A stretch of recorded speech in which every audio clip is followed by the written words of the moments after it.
क्या तुम्हें पता है कि तुम्हारी ज़िंदगी की सबसे बड़ी कैद कोई झेल नहीं, वह कैद है दूसरों की राय। और सबसे दुखद बात यह है कि इस कैद का दरवाज़ा हमेशा खुला रहता है, लेकिन तुम स्वयं उससे बाहर निकलने से डरते हो। आज मैं तुम्हें एक ऐसे सत्य से परिचित कराने जा रहा हूँ, जिसे समझ लेने के बाद शायद तुम फिर कभी लोगों की स्वीकृति के लिए नहीं जी पाओगे। तुमने कभी गौर किया है कि जब भी तुम कोई निर्णय लेते हो, उसके पीछे तुम्हारी अपनी इच्छा कम होती है और लोगों का डर ज़्यादा होता है। तुम कपड़े चुनते हो तो सोचते हो लोग क्या करेंगे। तुम कोई नया काम शुरू करना चाहते हो तो डरते हो लोग हंसेंगे।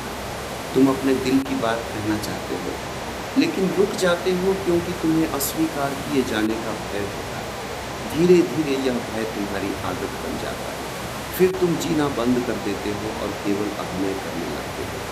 तुम वह नहीं रहते जो वास्तव में हो, तुम वह बन जाते हो जो लोग तुम्हें देखना चाहते हैं। और यही मनुष्य की सबसे बड़ी त्रासदी है। पूरी दुनिया में लाखों लोग ऐसे जी रहे हैं जिन्हें स्वयं का पता नहीं। उन्हें यह भी नहीं मालूम कि उनका असली चेहरा कौन सा है, क्योंकि वर्षों से उन्होंने मुखौटे पहन रखे हैं। एक मुखौटा परिवार के लिए, एक समाज के लिए, एक मित्रों के लिए और एक पूरी दुनिया के लिए। इन सब मुखौटों के पीछे जो वास्तविक व्यक्ति है, वह धीरे धीरे खो जाता है। मैं तुमसे पूछता हूँ, क्या कभी तुमने अकेले बैठकर स्वयं से पूछा कि मैं वास्तव में कौन हूँ? नहीं, तुमने हमेशा यह पूछा कि लोग मुझे क्या समझते हैं। और यही भूल है। जब तक तुम्हारा ध्यान इस बात पर रहेगा कि लोग तुम्हें कैसे देखते हैं, तब तक तुम स्वयं को कभी नहीं देख पाओगे, क्योंकि दोनों दिशाएं अलग हैं। या तो तुम बाहर देख सकते हो या भीतर, एक साथ दोनों में। सारी आध्यात्मिक यात्रा इसी बिंदु से शुरू होती है, जब मनुष्य पहली बार बाहर की भीड़ से अपना ध्यान हटाकर भीतर की ओर देखता है। लेकिन भीतर देखने में डर लगता है। क्यों? क्योंकि वहाँ कोई दर्शक नहीं है, कोई तालियां नहीं है, कोई प्रशंसा नहीं है। वहाँ केवल तुम हो और तुम्हारा सत्य। तुम्हें लगता है कि यदि लोग तुम्हारी प्रशंसा करेंगे तो तुम खुश हो जाओगे, लेकिन क्या ऐसा हुआ? जितनी प्रशंसा मिली उतनी और चाहत बढ़ गई, जितनी स्वीकृति मिली उतनी और भूख पैदा हो गई, क्योंकि यह भूख कभी समाप्त नहीं होती। यह ऐसे कुएं में पानी भरने जैसी है जिसका कोई तल ही नहीं। तुम भरते जाते हो, फिर भी खालीपन बना रहता है, क्योंकि समस्या बाहर है। समस्या यह है कि तुमने अपने मूल्य का निर्णय दूसरों के हाथों में सौंप दिया। जिस दिन तुमने यह अधिकार किसी और को दिया, उसी दिन तुम्हारी स्वतंत्रता समाप्त हो गई। अब तुम्हारी खुशी भी उनके हाथ में, तुम्हारा दुख भी, तुम्हारा आत्मविश्वास भी और तुम्हारा भय। जो व्यक्ति अपनी खुशी की चाबी किसी दूसरे को दे देता है, वह कभी स्वतंत्र नहीं हो सकता। जरा देखो, एक आलोचना तुम्हें परेशान कर देती है, एक नकारात्मक टिप्पणी तुम्हारी नींद उड़ा देती है। क्यों? क्योंकि तुमने अपने बारे में निर्णय करने का अधिकार स्वयं को नहीं दिया। तुम इंतजार करते हो कि दुनिया तुम्हें बताए कि तुम कौन हो, लेकिन दुनिया स्वयं भ्रम में है। जो स्वयं को नहीं जानते, वे तुम्हें कैसे जान सकते हैं? फिर भी तुम उन्हीं से अपनी पहचान मांगते हो। ये ऐसा है जैसे कोई अंधा व्यक्ति दूसरे अंधे से रास्ता पूछ रहा हो और दोनों भटक रहे हैं। सच्चाई यह है कि तुम्हें किसी की स्वीकृति की आवश्यकता नहीं है। तुम जन्म से ही पर्याप्त हो, तुम्हारी उपस्थिति ही पर्याप्त है। लेकिन समाज ने तुम्हें सिखाया कि पहले कुछ बनो, फिर तुम्हें स्वीकार किया जाए। पहले सफल बनो, पहले अमीर बनो, पहले प्रसिद्ध बनो, पहले परिपूर्ण बनो और फिर शायद तुम्हें प्रेम मिलेगा। लेकिन मैं कहता हूँ, जिस प्रेम को पाने के लिए तुम्हें स्वयं को बदलना पड़े, वह प्रेम नहीं। जिस स्वीकृति के लिए तुम्हें मुखौटा पहनना पड़े, वह स्वीकृति नहीं। और जिस सम्मान के लिए तुम्हें अभिनय करना पड़े, वह सम्मान नहीं। वह केवल एक सौदा है, प्रेम नहीं। अब प्रश्न ये है कि इस कैद से बाहर कैसे निकलें? पहला कदम है जागरूकता। सिर्फ देखो, जब भी तुम कुछ करने जाओ, स्वयं से पूछो, क्या मैं यह इसलिए कर रहा हूँ क्योंकि मेरा हृदय ऐसा चाहता है, या इसलिए क्योंकि मैं लोगों की स्वीकृति चाहता हूँ? ये छोटा सा प्रश्न तुम्हारी पूरी ज़िंदगी बदल सकता है, क्योंकि पहली बार तुम अपने भीतर छिपे हुए भय को देखोगे और जिस भय को देख लिया जाता है, उसकी शक्ति कम होने लगती है।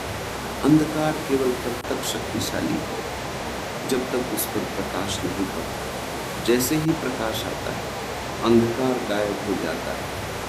उसी प्रकार जागरूकता तुम्हारे भीतर के सभी झूठे भय को धीरे धीरे समाप्त करने लगती है और तब एक नई यात्रा शुरू होती है, स्वयं तक पहुंचने की यात्रा।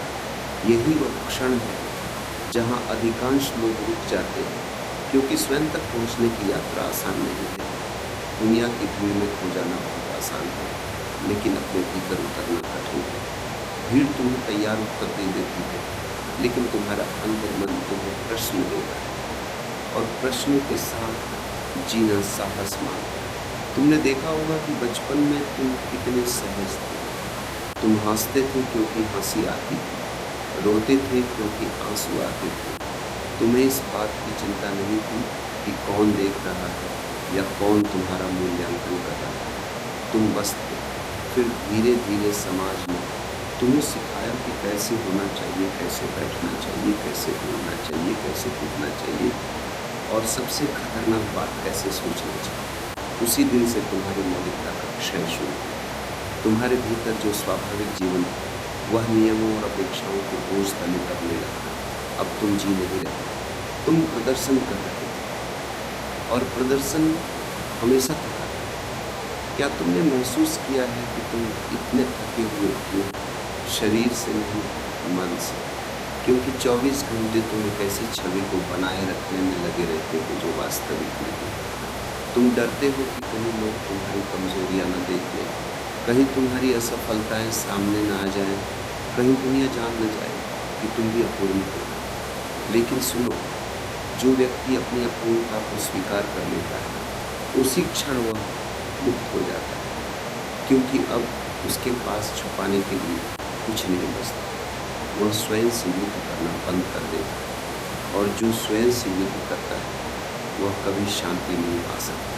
तुम्हारे भीतर जितना तनाव है, उसका बड़ा कारण यही है कि तुम वह बनने की कोशिश कर रहे हो जो तुम नहीं हो। तुम अपने वास्तविक स्वरूप से भाग रहे हो और भागते भागते थक चुके हो, लेकिन तुमने कभी रुककर यह नहीं देखा कि जिससे भाग रहे हो वही तुम्हारी मुक्ति का द्वार है। तुम अपने डर से भागते हो, अपने अकेलेपन से भागते हो, अपनी कमियों से भागते हो, लेकिन जितना भागते हो वे उतनी ही ताकत से तुम्हारा पीछा करते हो, क्योंकि जीवन का नियम है, जिससे तुम भागते हो वह तुम्हारा पीछा करता है और जिसे तुम स्वीकार कर लेते हो वह तुम्हें छोड़ देता है। इसलिए मैं कहता हूँ, अपने भीतर झांको, अपने भय को देखो, उसे बदलने की कोशिश मत करो, बस देखो। जब तुम उसे बिना निर्णय के देखते हो, तब कुछ अद्भुत घटता है। भय धीरे धीरे भूलने लगता है, क्योंकि उसका अस्तित्व तुम्हारी अचेतनता पर टिका था। अब तुम जाग रहे हो और जागरूक व्यक्ति को डराना कठिन है। अब एक और गहरी बात समझो, तुम जीवन को नियंत्रित करना चाहते हो। तुम चाहते हो कि सब कुछ तुम्हारी योजना के अनुसार, लेकिन क्या कभी ऐसा हुआ? क्या जीवन ने कभी किसी की योजनाओं का पूरी तरह पालन किया? नहीं। जीवन एक नदी की तरह है, वह अपने रास्ते स्वयं बनाता है और तुम उसे मुट्ठी में बंद करना चाहते हो। यहीं से संघर्ष पैदा होता है। जितना तुम पकड़ते हो, उतना ही जीवन फिसलता है। जितना तुम नियंत्रित करना चाहते हो, उतनी ही बेचैनी बढ़ती है और जितना तुम छोड़ते जाते हो, उतनी ही सहजता आती है। छोड़ना हारना नहीं, छोड़ना समझदारी है। छोड़ना यह स्वीकार करना है कि जीवन तुमसे बड़ा है, तुम्हारी योजनाओं से बड़ा है, तुम्हारी इच्छाओं से बड़ा है और तुम्हारी समझ से भी बड़ा है। जब तुम ये स्वीकार कर लेते हो, तब तुम्हारे भीतर एक अद्भुत शांति जन्म लेती है। अब तुम्हें हर चीज़ को साबित करने की ज़रूरत नहीं है। तुम्हें हर लड़ाई जीतने की ज़रूरत नहीं है। तुम्हें हर व्यक्ति को प्रभावित करने की ज़रूरत नहीं है। तुम बस जीवन के साथ बहने लगते हो और जो बहना सीख लेता है, वही वास्तव में जीना सीखता है। सोचो, आकाश को कभी किसी से स्वीकृति नहीं चाहिए, फूल कभी किसी से अनुमति नहीं मांगता कि वो खिले या नहीं, नदी कभी यह नहीं सोचती कि लोग उसके बारे में क्या कहेंगे। फिर मनुष्य भी क्यों इतना भयभीत है? क्योंकि मनुष्य स्वयं को भूल गया है। उसने अपनी तुलना दूसरों से करनी शुरू कर दी और तुलना हर दुख की जड़ है। जिस क्षण तुम स्वयं की तुलना किसी और से करते हो, उसी क्षण तुम्हारी शांति नष्ट हो जाती है, क्योंकि हमेशा कोई न कोई तुमसे अधिक सफल होगा, कोई अधिक सुंदर होगा, कोई अधिक प्रसिद्ध होगा। यह दौड़ कभी समाप्त नहीं होगी, लेकिन यदि तुम स्वयं को स्वीकार कर लो तो दौड़ समाप्त हो जाती है। और जहाँ दौड़ समाप्त होती है, वहीं ध्यान शुरू होता है, वहीं आनंद जन्म लेता है, वहीं स्वतंत्रता का पहला फूल खिलता है। अब तुम किसी और जैसा बनने की कोशिश नहीं करते, तुम स्वयं बनने लगते हो। और याद रखो, दुनिया को तुम्हारी नकल नहीं चाहिए, दुनिया को तुम्हारी मौलिकता चाहिए, तुम्हारी वास्तविकता चाहिए, तुम्हारा सत्य चाहिए। लेकिन वह तभी प्रकट होगा जब तुम अपने सभी मुखौटे उतारने का साहस करोगे। और यह साहस बाहर से नहीं आएगा, यह तुम्हारे भीतर की जागरूकता से पैदा होगा। जैसे जैसे जागरूकता बढ़ेगी, वैसे वैसे भय कम होगा, और जैसे जैसे भय कम होगा, वैसे वैसे तुम्हारा वास्तविक स्वरूप सामने आने लगेगा। तब पहली बार तुम महसूस करोगे कि स्वतंत्रता कोई लक्ष्य नहीं है, स्वतंत्रता तुम्हारा स्वभाव है, जिसे तुमने केवल भूल रखा, और अब समय आ गया है उसे फिर से याद करना।